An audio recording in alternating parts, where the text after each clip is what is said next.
The only people who don't want to disclose the truth are people with something to hide.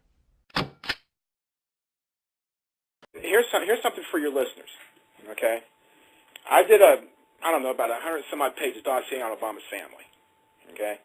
His uncle, have you heard about Obama's brother Malik? I've seen a picture of Malik. Okay. I don't know much about him. Dude I follow has George. A Social Security number. Say that again? Yeah. Say it one more Obama's time. brother Malik. Mm-hmm. He's got a Social Security number from D.C. What year? Oh man, don't make me pull that file up. No, don't. It's not necessary. No, because it's going to create too much lag time in the interview. Yeah, but it's from the 1980s. Okay. Now, dude is an illegal alien. How did he get that Social Security number? How did 5 of his relatives share the same damn number? So you're saying that 5 of Obama's relatives are sharing the same Social Security number? Hell yeah, same address and everything. Yeah. Well, I'll tell you what. The thing is, a number like that could be sold 5 times over. You see what I'm saying? Well, yeah. Now tell us. Can you tell me off the top of your head who these relatives are that are all sharing? Now you said Malik is Obama, one of them. All cousins, nieces, nephews. All have the same Social Security number. About 4 or 5 of them did, yeah. Now, it's not a case where they all lived in the same residence at once and somehow they were accidentally associated with that number, Al? No, impossible. They all got different addresses. They all have different addresses and they share the same Social Security number.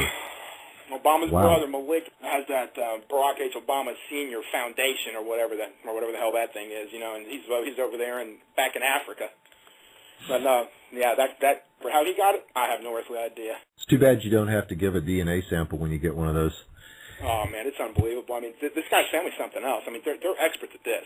Okay, and I always got the idea that the Dunhams really knew how to milk the system, if you know what I'm saying.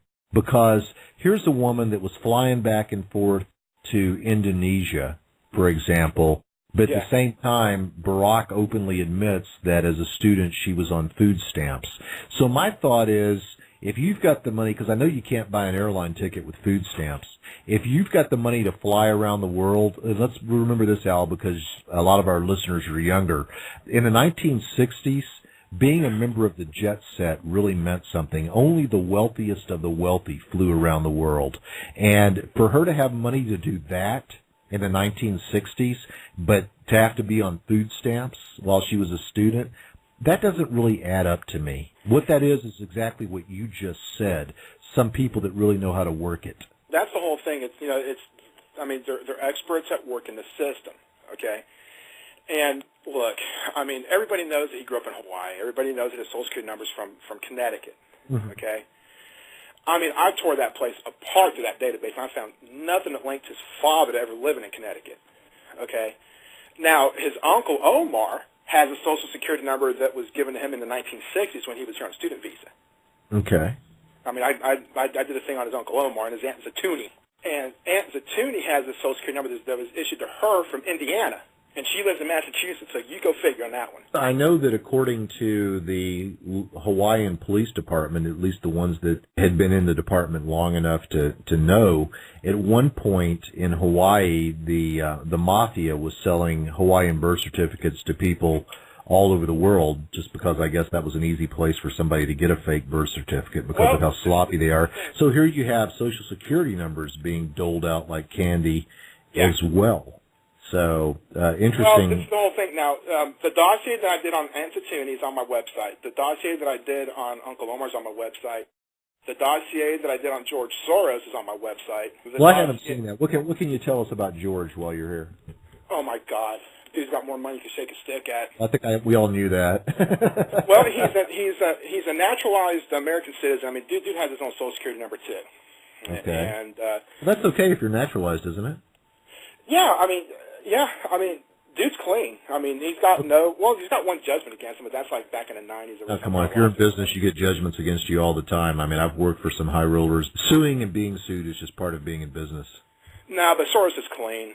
And but Uncle Omar and Zatuni, I'll send you the database I got on Obama's family. Okay. Now, I mean, it's kind of long, but...